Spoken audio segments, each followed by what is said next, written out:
Okay? Chapter and verse are used as locators not to isolate a text from its context. Pag kung tayo po ay makakaranas, bumasa po ng mga church father, kapag po sila sumisipit ng tinatawag ng Biblia, ang sinisipit yung kabuuan ng talata. Ang sinisipit lamang po nila yung eksaktong salita na gusto nilang gamitin. Bakit po sa panahon nila wala pong chapter and verse?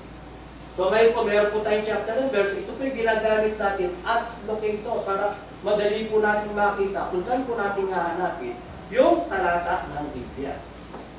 Okay? Isolation by chapter and verse. Isolation of a text by chapter and verse system is done one deliberately by necessity. Bakit po necessity? Sapagkat nandun yung salitang gusto mong gamitin. Kagaya halimbawa, na Iglesia 1914, gagamitin yung lamsan, yung tinatawag na lamsan version para patunayan yung Iglesia ni Cristo. Bakit? Sapagkat doon sa Acts chapter 20 verse 20, nakasulat Church of Christ. Diba? It is done unknowingly due to lack of knowledge. It is done for lack of respect to the scripture. Number 1 sa number 3, related po yan. Ginagamit, pinipilit pong baliin, gamitin yung talata ng Biblia para ihiwalay sa tinatawag na konteksto ng Biblia at gagamitin ayon sa kanilang sariling kaisipan. At yung last po, yung due to failure to study. Naging tamad sa pag-aaral. Ngayon, bakit po kailangan natin ng translation? Okay? Number 1 po, the original language of the scriptures are foreign to almost readers.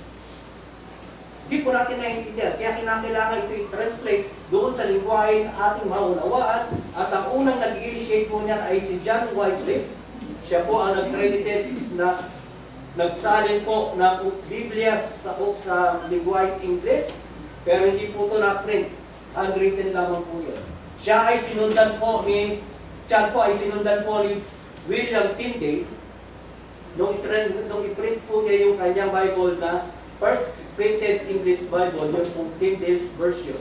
Kaya lang, problema po sa Tyndale, ito po ang kasamaan, ayaw tanggapin ng Katoliko. Hindi alam ng mga Katoliko. Si William Tyndale po ay ginarote at pinatay ng Roman Catholic authority sa ang kasalanan po niya, i-translate niya ang Biblia at i-print niya ang Biblia sa wikang English. Yun po ang naging kasalanan niya. Okay? A translation may not perfectly translate the intent of the original language, such as form, grammar, and word order. So pinag-aralan po natin, nagbigay ako ng site, na sa atin po sa wikang English, meron po tayong chapter, meron tayong subject, verb, and objects. Sa wikang Grego po, wala yun. So, words put in place of a sentence is the emphasis of the author. Pangalawa po, meron po tayong tinatawag, halimbawa pa po, sa wikang English, meron po tayong tinatawag na tense. Meron tayong present tense, past tense, future tense. Ito po ay tinatawag natin time-based. Pero sa wikang Grego po, yung pong tense po nila, hindi po time-based. Ito po ay action-based. So, emphasis nila ay nandoon po sa kind of action rather than the time of action. Yan po hindi nakikita sa translation. So, meron po tayong tatlong methods of translation na ginamit. Una, yung formal equivalence na ginagamit po as word for word, where an attempts to preserve the exact word, phrase, and word order of the source. Okay. Second is the dynamic equivalence, thought for thought, an attempt to convey the expressed thought in the source using the equivalent expression of the target language. And the last one is the paraphrase, pre-translation, attempt to translate the idea without restricting the original word and word use. Ito po yung sample po natin.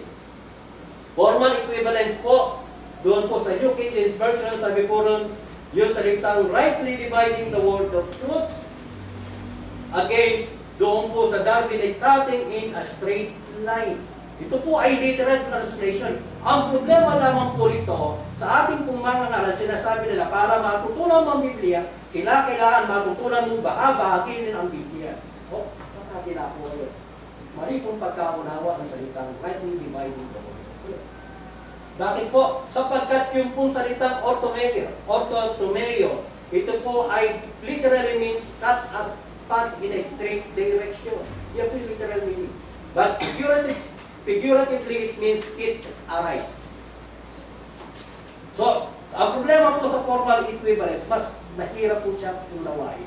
Kagaya po itong pagkakaintindi po na ilang mga karan, kailangan para maintindihan ng Biblia, kinakailangan alam mo kung paano ito hati-hatiin sa panahon. Hindi po yun ang kahulugan nung salita ng 2 Timothy chapter 2 verse 15. So sa dynamic equivalence po, ito po yung told for told. Okay? Ginamit po yung salitang handling alike, which is the exact meaning of orthotomeo. Ganun din po yung ginamit doon sa NIV, correctly handled. Kaya hindi po ibig sabihin, matutunan natin hati-hatiin yung Biblia, hindi po. Kailangan malaman natin kung paano ito gamitin ng magpit. Kaya nga dyan po pumasok yung salita yung Old and New Testament Dapat matutunan anyang alamin kung paano gamitin ang lumang tipan at bagong tipan. Paraphrase, ito po yung pinakamalala sa lahat. Do your best with God's approval as worker who does not need to be ashamed, who teaches only the true message. Medyo okay siya, pero pagdating po sa ibang mga salita at yung tinatawag na tunay na gustong ibigay ng intent ng author, nawawala po. Okay? Ganon din po, ito po yung sa the message. Concentrate on doing your best for God. What you won't be ashamed of laying out the truth plain and simple. So napakalami na po. No? Ang pinakakatumbas po ng the message sa atin yung ang mabuting balita. Masyadong napakalayo po ng translation. A translation may not perfect. The perfection of a translation is affected by, one, the methods of translation, called formal, dynamic, or paraphrase. The Greek manuscript used for translation, the religious affiliation of the translation based on hidden agenda and influence. The Greek manuscript used, pansinin po ninyo ito, sa King James Version, ginamit po yung familiar po sa atin, yung Acts chapter 2 verse 47, ang sabi po doon, added to the church. Pero pagdating po dito sa American Standard Version is added to them. Yung pong King James Version is based on the Byzantine text. Yung ASB is based on the Alexandrian text type. So doon sa Alexandrian, ang ginagamit po doon ay epito auto. Doon sa Byzantine text po, ang ginamit po ay the Ecclesia. Dalawang Greek manuscript, pero magkaiba po ang nakasulat na salita. Okay? Pangalawa, doon po sa Acts 8:37, ito po, sabi po nila, yung anyang Acts 8:37, yung sinasabi, kung ikay maniniwala sa iyong puso, ay mangyayari, at sinabi niya, ako'y naniniwala na si Kristo ay anak ng Diyos na buhay. At sabi po nila, ito anya ay tinanggal sa NIV, ito anya ay tinanggal sa ESV at ilang pang kasulatan. Hindi po ito po tinanggal. Ang katotohanan po, yung pong NIV, yung pong tinatawag na Acts 8:37, wala po sa Alexandrian text type, wala po ito sa Codex Sinaiticus, wala po ito sa Codex Alexandrinus, wala po ito sa Codex Vaticanus. At maski po sa Latin Vulgate, wala po yung Acts 8:37. Diba? Translation, religious affiliation. Then verily the first covenant, Hebrew 9:1. YLT, Young's Literal Translation, ang ginamit po, First Tabernacle. Sa Byzantine text, ang nakalagay po din is Protic Skele. Yung pong ginamit ng King James Version ay ginagamit ng King James Version ay Byzantine text. Pero pagdating po sa tinatawag na Hebrew 9:1, hindi po nila ginamit.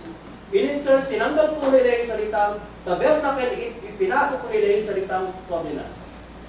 Pero pagdating po sa Darby, ito po, the first, which is the closest, doon po sa tinatawag na Greek translation, Greek manuscript. Okay?